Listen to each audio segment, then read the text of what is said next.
ஒருத்தன் ஏன் சினிமா பார்க்கறான் சொல்லுங்க? சும்மா டைம் பாஸ்க்காக தானே சார். இன்னும் என்னென்ன கொடுமை எல்லாம் பார்க்க வேண்டியிருக்கோம். வெறும் டைம் பாஸா? இப்படிதான் சினிமாவை புரிஞ்சு வச்சிருக்கீங்களா? அதனாலதான் வருஷத்துக்கு 100 குப்பை படம் வருது. It's a value Sathya, value.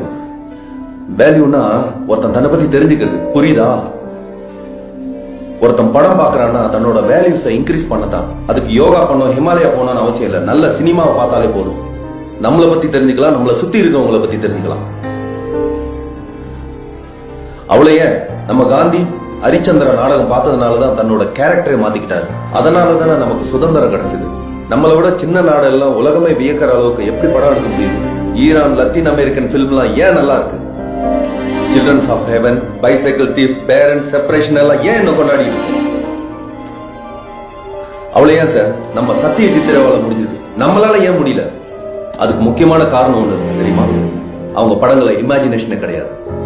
அவங்க தங்களோட வாழ்க்கையில பார்த்த சம்பவங்கள், விஷயங்கள் மற்றும் கலாச்சாரங்களுக்கு தான் முக்கியத்துவம் கொடுத்தாங்க.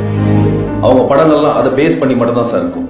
அதுக்கு தான் அவங்க படங்களை பத்தி இன்னும் பேசிட்டு இருக்கோம். அவ்வளவு ஏன் சார் மலையாளம், மராத்தியில இன்னும் நல்ல படங்கள் வந்துகிட்டு தானே இருக்கு. தமிழ்ல மட்டும் வரலையே.